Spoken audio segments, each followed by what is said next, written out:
My name is Gary Eisenberg, and I'm excited to be moderating a virtual conversation with director Ranni Midyan from the movie The Eternal Flame, which is premiering at this year's festival.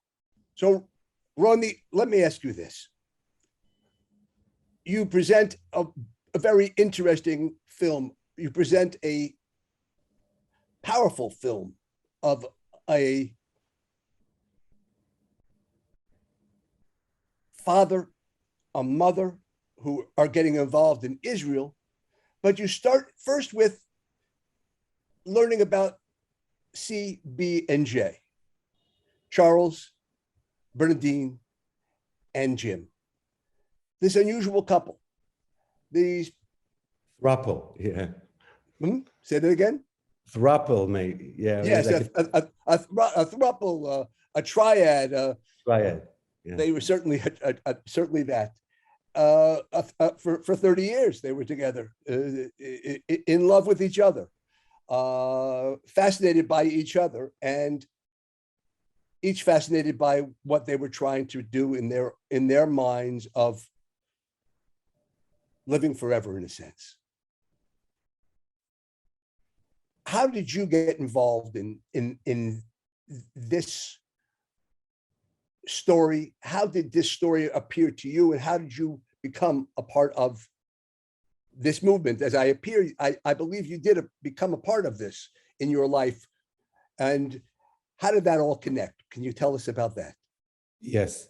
When I was 20 years old, my mother and her husband, Shmulik, they met CBJ in England, and they invited them, 1987, they invited them to come to Israel, and that's when I met them.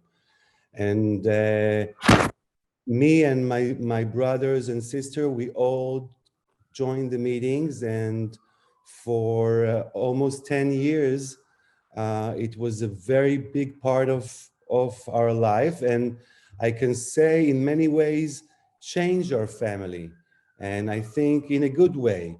My experience was that there is a siren here going outside.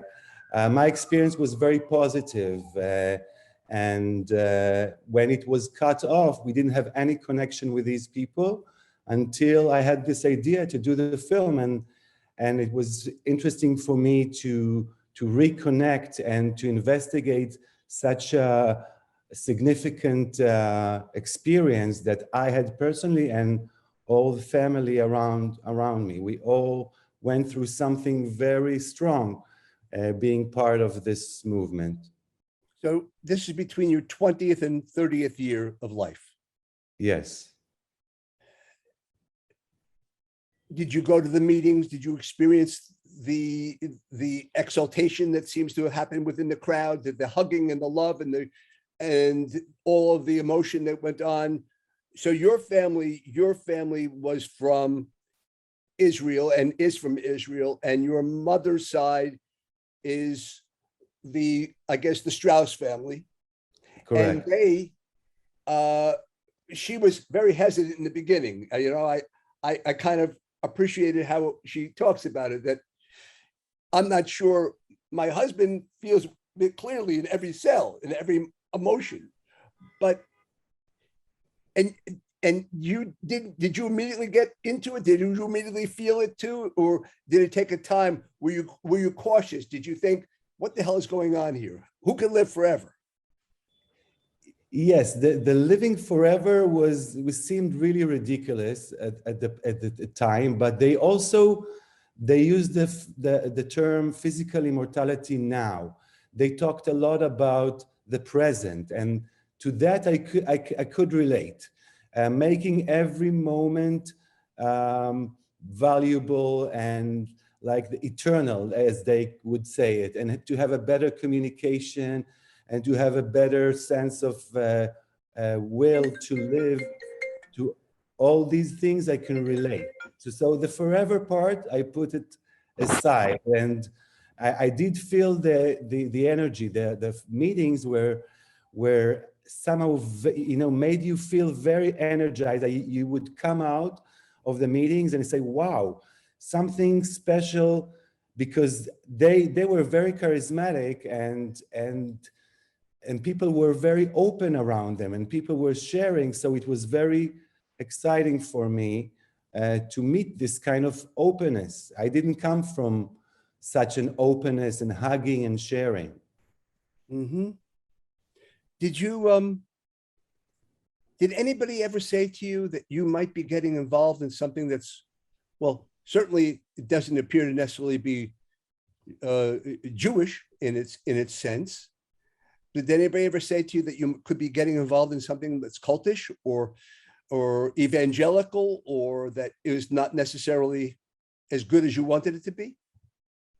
Yes, yes, of course. Also, there we had reactions here in Israel of people, journalists that came to the meetings and they wrote terrible articles and you know, some people called us a cult, and I didn't experience that I was a part of a cult, but I do see that there are some cultish elements in this story, and the fact that I'm not part of a group, this group or any group right now. So maybe that's saying that eventually I chose to live my life not through a group, but more, I don't know, like a separate being.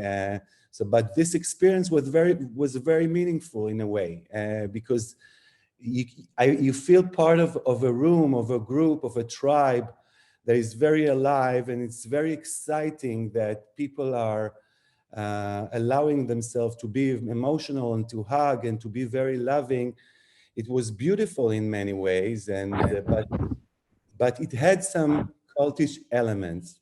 I think the charismatic leaders eventually leads to people being needy a little bit sometimes. When you have a very charismatic leader, it creates some kind of a cultish feeling. So maybe that's why we left eventually after 9 years, yes. Mm-hmm. Did you see people come to meetings and fall totally in love with everyone and the entire thing and stay and hang?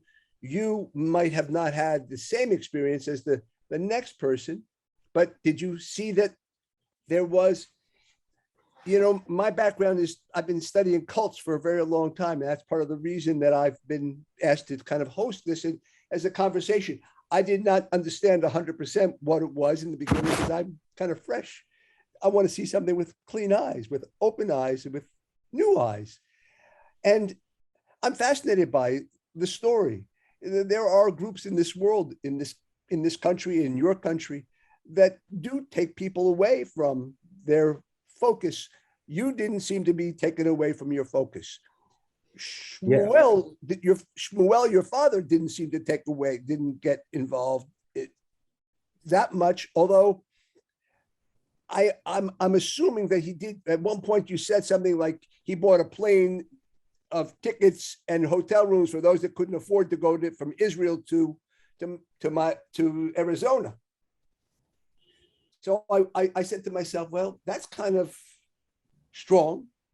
And to this day, I think he remains pretty much involved in his own sense. I mean, I don't know where his involvement is at this point at his 90th birthday, which was a beautiful, emotional moment to see and to thank everyone as he did, and his honest word. We just celebrated 91 2 weeks ago. He was 91, and we had a party, but it's not for this film anymore.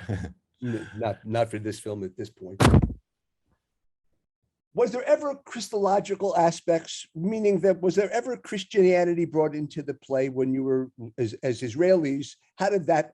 I mean, because Charles was a minister, and certainly when you see him on the stage, he's, as well as Bernadine, you see them exuberant and fulfilled and filled with the spirit of something, their love of life forever. Was there ever Christological aspects of the name of Jesus being brought into this at any time? What was it like?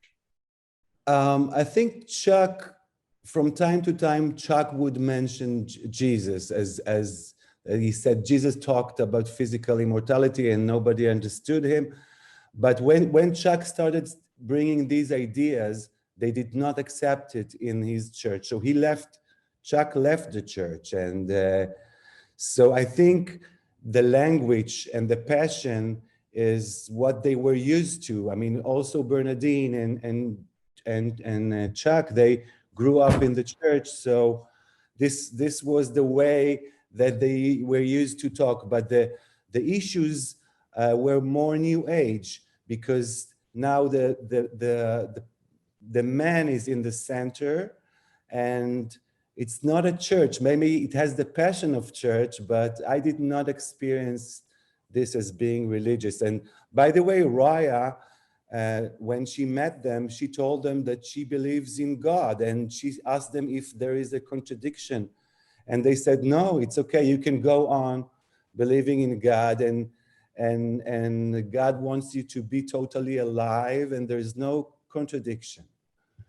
And So she believes, yes. and almost every cult has the exact same belief as what they would say to you. You could be a Jew, you could be a Buddhist, you could be a Hindu, you could be whatever you want to be, and we accept all of that, and we want you to even be more fulfilled within that Judaism. And Yeah, within your own there is Jewish. cultish elements. I can't deny it. And the reason that I took part of the meetings now when I went to do the filming, and for a minute I said, wow, this is really exciting, but then after a few meetings I said, no, I don't want this. It's very exciting to make a film about it, but I don't want this as part of my life anymore. And when we edited the movie, we decided that this is not a crime story, like a true crime, because we are familiar with these cult stories, and usually most of them ends very bad, that people are very excited, and at the end they are very disappointed and terrible things happened. And in this story, I didn't come across terrible crimes that they did. And you can say that maybe making people believing that they can live for 100 years as a delusion, but they didn't really promise that. They focused more on the now, and say, if you will live now fully, maybe it will, you will live forever. But I did not experience this. As also people say that in a cult, it's easy to go in, it's hard to go out. And when we decided to go out, we went out, nobody tried to stop us. So this is not and it wasn't a cultish experience for our family. Okay. So when you left 10 years later, your mother and Shmuley also left. Yes. So you all of us, we all left, but we tried to do these meetings in Israel, because we had a very large meeting group here, and we tried to continue without connection to the Americans. And for 12 years, it's a long time. I was only part of it. After 5 years, I left, but Raya maintained for 12 years, having meetings that talk about aliveness. So for Raya, the whole experience was for 20 years. She was involved with this aliveness seeking movement. But at the end, it was not connected to the American guys anymore. Really? Okay, that's fascinating. I'm glad to know that. It's interesting, because the part of your film doesn't really necessarily show that, and this is right. That's why this is fantastic to learn about. Right, it's not in the film, this part. Yeah. Did your family, did they give a great deal of money? I mean, they had a beautiful compound in the middle of Arizona. There has to be a lot of money giving. You have to make a living, whether I necessarily believe what they were doing is 100% correct, or you believe that there was no cultish. The question is, did your family have to give a great deal of money as part of their adulation for CBJ? They didn't have to, but my mother did give them a lot of money at some point. I think in the beginning, they did not have a lot of money. They had other jobs. They had like a car business of the old car replacing. That they made a lot of money from that. And once they started having success in Europe and Israel and Australia, they decided to leave their other jobs and to focus. And then they asked people to contribute money on top of the meetings fee, because the meetings fees were not high. You can come to a meeting at the expense of a movie. Like it wasn't a lot of money, and Right. but at some point they started to ask for contributions for people, and some people gave them 5% from their profit or 10% from their profit, and the idea was that they called people to be more prosperous, and they say you have to be more alive and more prosperous. And the truth is that many people did become more prosperous and more successful in their jobs because they were more alive and they looked better and they had more. But yeah, some people gave them a lot of money, and some people moved to the States and lost their jobs because they were too excited. And then Israelis. Some Israelis, yes. Also, they were so excited they wanted to be near them, because here we only saw them twice or 3 times a year, and people wanted to see them daily, so they moved to Arizona. Some of them became successful, and some of them did not. Some of them lost money and did not find that they were also illegal there. So it wasn't sometimes very successful for some of the people. In today's world, they have their People Unlimited, right? Is that what it's called? People Unlimited. Yes. Now, People Unlimited, that's a new aspect. Chuck is gone. Chuck passes away. Their relationships come apart. Each one finds their new young partner and then they still live in the compound together. Fascinating how that still goes. And he's, at the end, you show him being the cook and calls them all to dinner, but they're still together. They still are together. They live together, but in separate. Every Right. couple has his bedroom. Right. There are 2 couples in this house. They live as 2 couples, but they share the kitchen and the Joe and Bernadine, and then Jim with Ilana. Ilana. Right. So they're it's a fascinating tale. Here they are. Now you look at, now they're doing these rad fests, and they're doing this cellular. What was it? They called it Biotech. Coalition for Radical Life Extension. Yes. Right. So what is that about today? Yeah, is your mother involved in that? No, my mother and Shmulik are not involved since we left in 1996. Okay. No involvement with them. But Rodfest is another thing they created. Like 4 or maybe 6 years ago, they created Rodfest, which is a coalition with other people who support life extension. So they connected all kinds of scientists and leaders in this area and created this event. But it's not replacing their other activities. Their other activities is the meetings of People Unlimited, which is not Rodfest. It looks the same as the meeting we had in the 80s. And they talk about living forever. And this didn't change. But they added another aspect with the scientists, like this science fair of coalition with other scientists.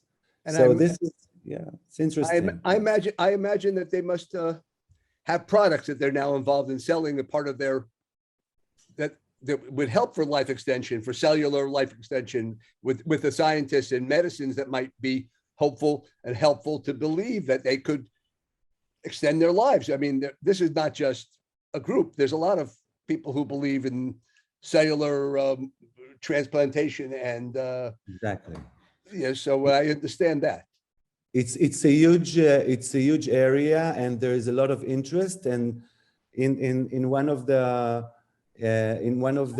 convention that I filmed in Miami, there were 1,500 people, and it looked like there is a lot of interest in this information. And they also had like a fair where they sold products, but CBJ, Bernie and Jim are not part of, as from what I understood, are not part of the products. Maybe in the future they will be, but they want to encourage research and to have people donate for research for anti-aging. Yeah, that's what they want. When you say donate, they're looking to raise money to help with this thing now. The same idea. Yes, I think so. In Radfest, yes, they want people to, they call for people to also contribute money for the research and for the people who are in this field. But I don't think it's like they created this umbrella of Radfest, but I don't know exactly the financial situation there. Yes, They must be making a living somehow with.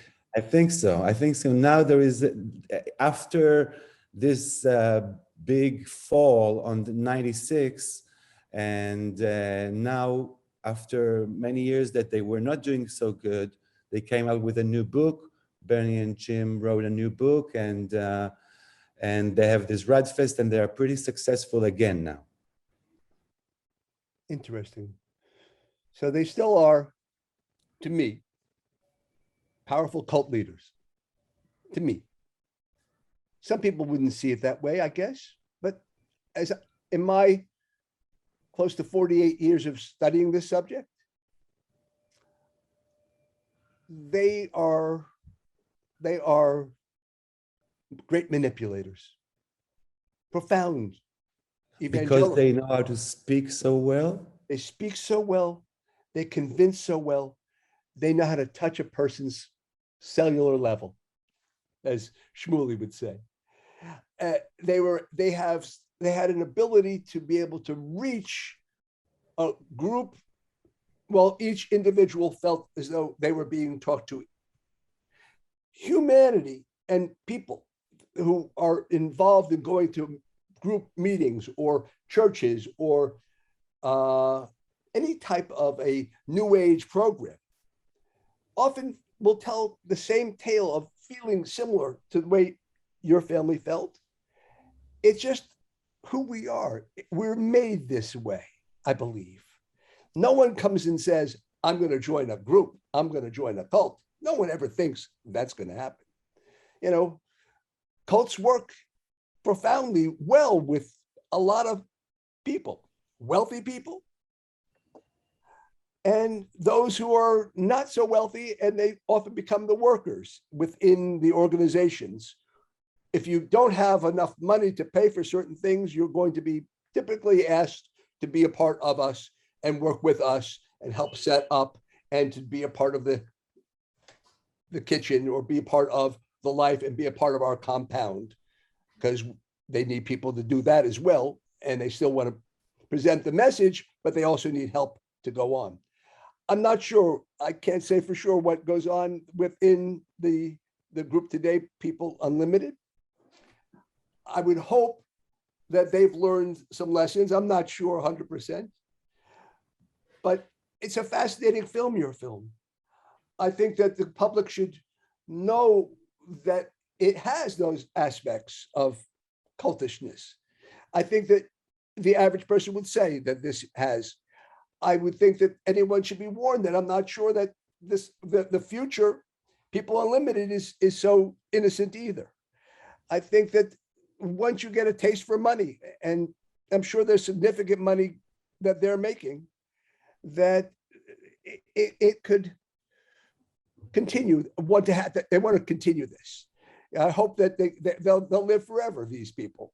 But at the same time that I hope that they'll live forever, I don't know if their honesty will always be as truthful as what we see within your film. It's fascinating and a marvelous film. I think that many people should see it. I'm on that. I'm really serious there. Thank you.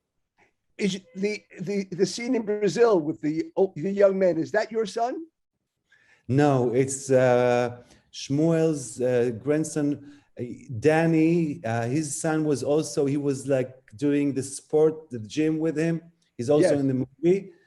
Danny is the father, and he was also part of the group. So it's Danny and Dean, the son and the grandson. So Dean, is he into this thought, or is he just a cool 20 something, 18 something? You know, these kids, my nephews, they were born in this group, but now it's maybe more than 20 years since it's over. But they do remember it when they talk about it as a good memory, as something that made them like this tribe feelings. You know that some of the family are taking part of the Burning Man. You know the Burning Man in Nevada. They hold also the Israeli regional. They call it the Midburn. So I'm also part of it. I think I'm attracted to this tribe celebrating together, but here it's, once, twice a year, it's enough. I don't need to have this every day. Yeah, I understand. Well, I think that we've had a nice conversation. I think that people still need to be warned that your experience, your family's experience, was what people in my world see as a walk away. You were able to walk away. There are people in many cults in the world that don't walk away, that stay till they're old and they pass away, and don't contact anybody else in their family ever again. And sometimes that's how it is. But your experience was certainly less drastic. Yes, I think in a way that's what makes this film interesting. It doesn't fall into this crime genre, and there is not a clear picture.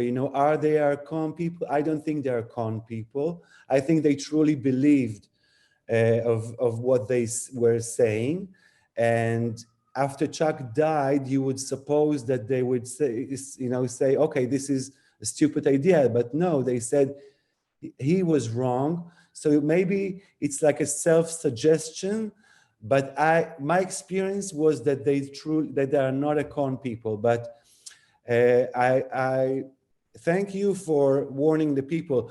As an artist, it was important for me not to come as a judge or as a journalist, but as a storyteller, and to look at these characters. When you have these characters for so many years in the editing room, you have to love them. For me, I have to love my characters. I don't judge them. They are not superhuman beings, that they are humans. But for me to look on the relationships, on the breaks up, on the divorce mechanism, for this was the interest in investigating this story, and then people like you will come and add their knowledge about cults, and I did not challenge this issue so much. I chose to look more on the relationship sides. Yeah, and you did a very nice job in doing it. I'm serious. I'm glad that I can just lend a little bit of another aspect of expertise. No one ever thinks that they're conning people. Jim Jones never thought that he was conning anyone, in all honesty. He believed he was a well-respected citizen in San Francisco. He had relationships with Rosalind Carter, President Carter's wife. He sat on the board of the city housing authority in San Francisco. He believed in family and believed in black and white relationships. He believed in eternity, and he believed that we all need to be brothers and sisters, black, white, red, yellow. We all need to be together. We're gay, and this is in the in the 70s, early 70s, and his People's Temple. No one would have ever thought that he would go to Guyana and then set up a compound where they all eventually, with 913 people, would commit suicide. So many trails lead to Jonestown's. This doesn't seem to be one that's leading to a Jonestown. And your story is a profound story from your family. I hope that that many people will see it, and I hope that many people will also know that this is not your ordinary. Many people never come out of groups. Many people just remain in them for long, long time. It depends upon what the strength of your character, the strength of your mental stability, and the strength of your pocketbook. Because if you stay too long and you're not making a great deal of money and you're working for the organization, you oftentimes could wind up basically penniless and totally reliant on such an organization to just take care of you.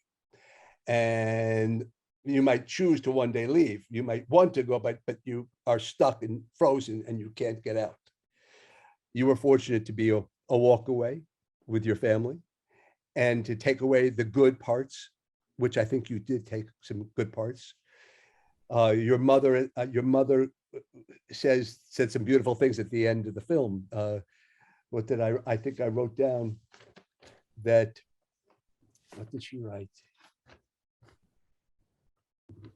It's important to choose life and not give up. Chuck always talked about a cellular connection. And I feel there is a cellular connection between those who decided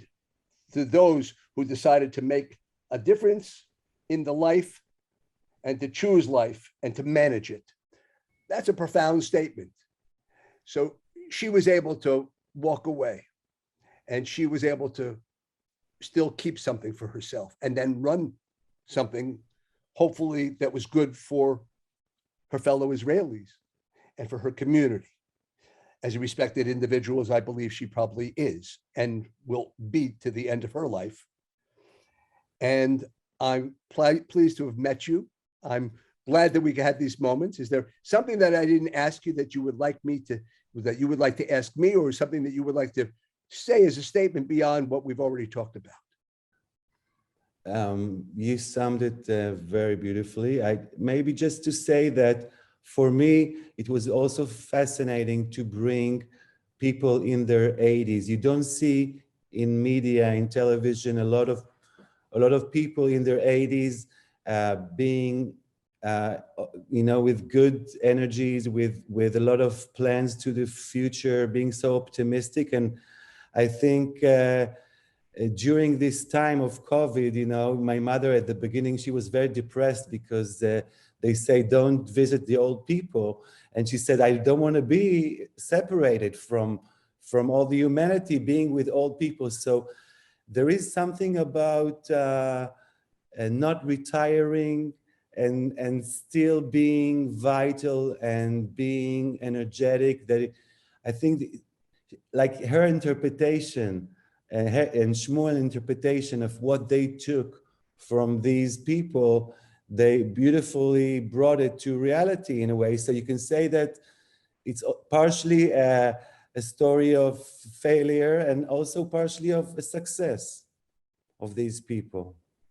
And I think that's a nice way to the success is that they're independent and they're on their own with the ideas that they were able to garner and walk away again. Well, I thank you. I thank those who have been watching our interview and all the supporters who have joined us. To conclude the interview, I'd like to to thank the director, Ranni Midyan, from the movie The Eternal Flame, for joining us. Once again, thank you to all of our members, sponsors, community partners, volunteers, and all of the film lovers for participating in the milestone 25th Miami Jewish Film Festival. Thank you all. I hope you'll enjoy all the films that the community will be presenting to the Miami Jewish Film Festival.